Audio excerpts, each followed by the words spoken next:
Welcome to another episode of The Worthy Physician. I'm your host, Dr. Sapna Shamahawk, reigniting your humanity and passion for medicine. So today I have Mary Rensel, physician, wife, mother, entrepreneur, gave birth to Brain Fresh, as well as the Women's Physicians Accountability Group. And today she's going to be explaining to us why accountability is so important. So, Mary, thank you for joining. Thanks for having me. It's great to be here. I appreciate all your work. Thank you for supporting docs. We need you. Absolutely. It's a pleasure and it's fun. So, besides being a physician, why Brain Fresh and why entrepreneurship? What I found as a neuroimmunologist is that there's a lot of interesting literature. I wanted to make it actionable for today in the workplace. As docs, we love learning, to figuring things out. Professional development was the zone where I kept asking people, like, how do you do it? I seemed like I had to piece it together myself as a doc over the decades, according to what my needs were when the kids were young, or I was trying to get a professorship. I have to look for resources. And I keep learning about my colleagues, high level of burnout. I'm a neurologist, and neurologists on some of the ratings have the highest level of burnout because we care for folks who have brain diseases, and that affects your whole life, affects your relationships, your work, your abilities. There was a study that said neurologists and psychiatrists are outliers. 80% of our colleagues were at some level of burnout in psychiatry and neurology. That was concerning. I built Brain Fresh 5 years ago. I wanted to learn about business, and I provide more opportunities for docs to use the research, make it actionable to help people have fulfilling careers. I have 4 Thank kids you for too. that. No, Mhm. thank you for that. Mhm.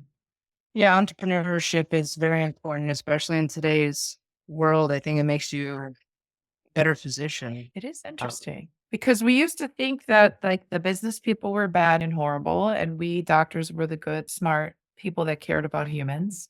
And they didn't. It was a very us them, which I realize is a simple way of thinking. The world is more gray than black and white.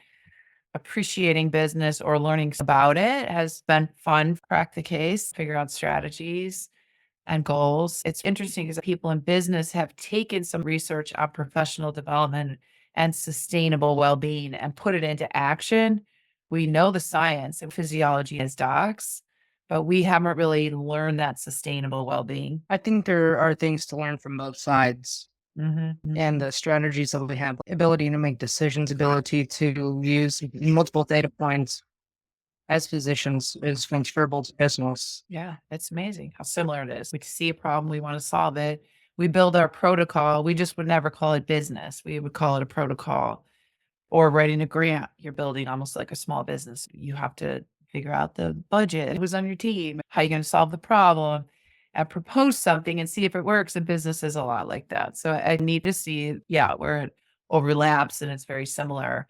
But I think it's an urgency. I don't think it's something we could figure out in 20 years. I think it's something we have to figure out now, support colleagues, help people feel fulfilled, happy, and give them a professional space, helping patients and their families, as well as professionally growing because that's our happy place. We're all lifelong learners. Supporting our colleagues. It's interesting the verbiage you use when designing a grant, looking at your team, setting a budget. It's exactly what we're talking about, the business skills. We've 100%. never Like the thought about that. accountability. And it's the accountability as well. So with grants, like you have to say, like, when are you going to tell me how it's going? And whoever is funding it wants to know how it's going. Like they want to make sure that you're hitting your marks along the way. And yeah, you asked about accountability. All the business books I dove into really suggested that you have your own accountability group, a growth team, and not a huge one, but like a medium size that are people that will be honest with you, that will hold you to task, that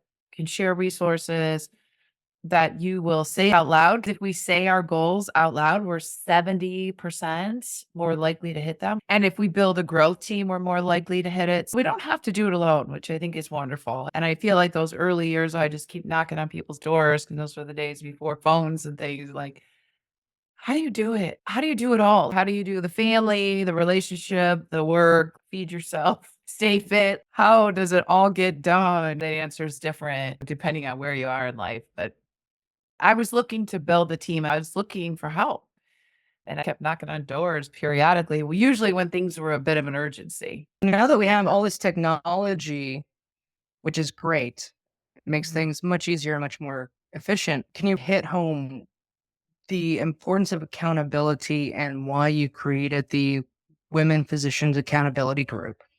I saw that in myself. I would say, hey, this year, here it is. We're recording this mid years. Did I hit everything I wanted this year? I had a goal in January, and there's two goals I still haven't hit, and it's already half the year. So I like, how am I going to get those done? I built these groups because it was something that I found once I joined coaching groups. And I've been in various coaching groups, and it helped me set goals and have a small team to work with. I saw the power of that. And then every leadership, like I said, every leadership book was suggesting the same thing. And I think that's like a truth. I hear Oprah say that's a truth. I've seen that work in different areas of my life is to have that support team. And there's certain, I love to read books. There's a book called The 12-Week Year, and you set your goals according to 12 weeks. Keep your goals tight. When you set a goal for a whole year, that's a long time. It gets loose, you forget it. So in our group, Women Doc Accountability Group, the WAG group, I call it, just like I have a little dog, Leo. So I just think of him wagging his tail. It's a happy, kind, compassionate place where we can grow together, because the other thing we know about being physicians is usually we're the experts in the room. Like we walk in the room, we're the expert. Everyone is nervous to hear what we have to say. Good news, bad news, medication information. So we're used to being the one to carry the gravitas, the leadership. But in this, when we're learning, it doesn't feel good, right? There's a lot of feelings to not be the one that knows everything. And so if we do it together, and in Brain Frosh, that is a core value of kindness and compassion. I invite people in as long as they agree to that. They can join our accountability groups because we grow together in a supportive way. Otherwise, we could try, but like we said, we know the literature suggests those truths. Like we have to say it out loud. We set small goals and we just each week do a little something. After 8 weeks, we're actually in a new place. I don't know if you want to share this is your podcast, share your wins, but I was so proud of you because you did amazing work. And it was just 8 weeks, right? Like over 8 weeks. It's like amazing what can happen. No, absolutely, and that's what I loved about it is I had set those goals for 2024, and it was like, okay, how do I get started? And then when the WAG group, the accountability group popped up and said, I gotta try this. And it was great because you proposed an idea that I never really thought of. What about a workbook? Not only just to test the waters, but to make it more actionable and to get my feet wet. And it's been great. I think it's been well received. So I really liked the fact that there was a group to bounce ideas off of, Mhm. and everything was very small and actionable, able to be done within a week. Have a young household and as well as working. So it was definitely actionable and just bite sized. It wasn't overwhelming at all.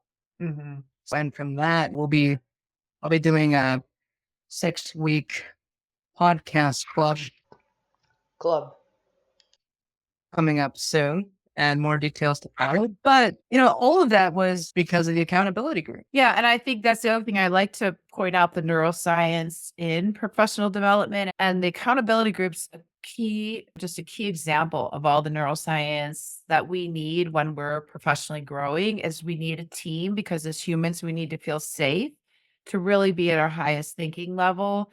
And to be in a group where you don't feel safe, like I did join one group that was really big and there was maybe like 30 or 40 people on Zoom. I didn't feel safe to share anything because I felt very vulnerable because I was very new at it. I was very green at it. And I listened and it was helpful, but I wouldn't have really shared or asked a lot of questions because there was like 40 or 50 people on that Zoom group. So that's why I like to keep my groups smaller so that we could support each other and feel safe because we know neurologically and neurobiologically our brains do not think well unless we're safe. And that's where I like to keep that group small so that it's a safe place. Because otherwise we're on threat alert, right? We're always checking things out and making sure that because we don't know who's on the call. Like you said, we like to be the experts when we're not the experts. There's a lot of feelings. If the feelings are all negative or nervousness or fear, we're not going to build the coolest thing that this world needs. We're not going to take that one step. Then the other neuroscience part of it is if we hit our weekly goals, we feel good, right? It feels good. So we'll keep going. And that is building our confidence and building our long-term potentiation that's learning, right? Like we're learning that we can make some moves. So I think the neuroscience of it is really, of course, I love that part of it, but and in real life, it actually works and it's feels good. So it's a painful, horrible thing. We make it so it feels good because that's what our brain wants, right? Our brain's not really going to put up with a lot of pain. Yeah. Also, I think another part of that is that we find accountability coaches or workout buddies or an accountability partner at work. And this is another layer of that, just for our own success, personal growth, entrepreneurship, really whatever goals we want to set and need to execute. Like I have some people come in, they don't have any particular business goals or anything. They just feel like life is going by fast. Like I had one lady come in, one women doc come in and she said, I don't know, I just feel like life is flying by. And her kids are middle age and she is just middle school age. And she was just like, I, I don't know. I just want to be intentional with my time. And I feel like before you quit, the kids are going to be gone. And here I am, I'll be whatever age. And so she just wanted to come in and slow down a little bit. And so we did. We took some time to dream, which is not something we usually give ourselves, just to let our brain go and really think of what could be. What if we just really just go nuts and think big?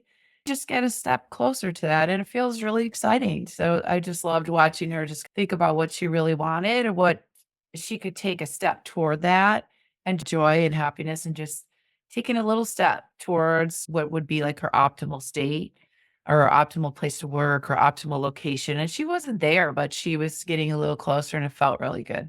Now, thanks for that's a great reminder of it doesn't have to be about business or achieving. It can just be about being, because a lot of times we forget about that. And so that's a great way to frame it as. And she wanted to show her kids that she was living in a life that was important to her. She was building her dreams and she didn't want to just get stuck in a rat race. And she was finding like her work was really demanding that it was taking her nights and her weekends. And she didn't want to show that. She was showing that to her kids then, but she wanted to find a different way because she didn't want to model that for her. She had two young girls. She didn't want to model that for them. That work was everything. Work was first. You go, work is first.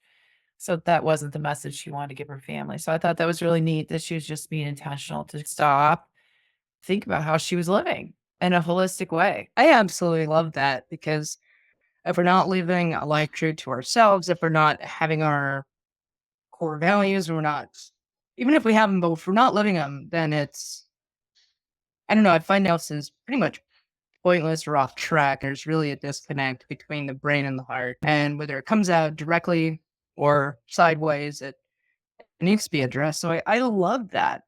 Mhm. But it goes back to the importance of accountability. And so I love what you're doing. Yeah, and I think also it's being accountable to yourself. It's not really that we do it for anyone else. We're being accountable to our own selves. And the way I like to think of it from a neuroscience sense as well is that we all have this pattern of our brain and our neurons that make us really good at a few things. We have core strengths and gifts.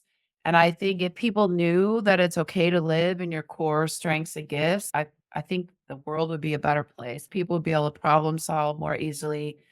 Sometimes you get in a profession and it's almost like an escalator. You're going on this escalator, but yet you see something go by and, oh, wait, I want to know more about that. Or wait, I liked this before and now I'm only doing this. And it's okay to pause and think about, what is your brain really good at? Because I do feel like sometimes we're, like you said, like off track sometimes with that, and that we're not living in our gifts. So that's why it doesn't feel great. If something feels off, it's hard to put your finger on it. So that's what we do in our group, our Women Doc Accountability group, our WAG group. We sit and we dream for a little bit. We figure out our core values. We figure out our purpose And then we just make sure that everything we say yes or no to aligns with that because then we have a clear roadmap, and it feels good and it makes sense. I'm not like everybody else. And so sometimes I would that's why I kept knocking on those doors, like, how do you do it? And how they do it is how they do it. And it was helpful to have some supportive guidance, but it was never my path. So I could pick and choose from everybody, but I had to build my own path according to what my gifts and strengths and my values and purpose. So that's what I love about our groups too, is that we take some time to figure that out so we know where we want to go and what we're good at. And it's okay that you're good at something unique. I remember those sessions, and those are very helpful. It was a great reminder. Yeah, for me, it was a great reminder and core values and what's important to me, and that really helped to lead decisions from there, and not just with the group, but I think it's always refreshing to revisit that every few months and make sure that use it as a compass. Right. So I really had a great time in the group, and I'm planning to join the one in the fall. If the listeners wanted to reach out and inquire more, Yeah. how should they reach out? You can find me on LinkedIn, Dr. Mary Rensel. That's an easy way. Or you could go to brainfresh.org and find all the links that way as well. But I'm on all the usual social medias. Yeah, I would love to see you. Or you could find us on YouTube because that's a free way to really dive into this. If you don't have the time or energy, you're not sure. YouTube's a good way to get to know me and learn some of our lessons that we teach in this and to see if that's something you want to dive into and to meet some people. I like to interview people as well in my YouTube so that people get hope. You're not stuck. You're not off track. You are where you are, but there's people doing a variety of things and maybe you pick and choose. I want to know more about this or that. It's okay to pause for a minute and kind of think about where you are. And if it's great, great. If there's something else you always wanted to add into your life, now's the time. Don't let today's the day. It's the whole carpe diem thing, right? We don't know what's coming tomorrow. Yeah. No, I love that. Mhm. And so the links will be in the show notes. Again, are you Yeah. So I would highly recommend the listeners go and check out these links. I have been active in the accountability group. I loved the growth that I had as a person, physician, and entrepreneur. I will be in the fall group as well. So go check it out, sign up. It helps you grow not just as a physician or an entrepreneur, but as a person. So share with a friend because we can all use camaraderie.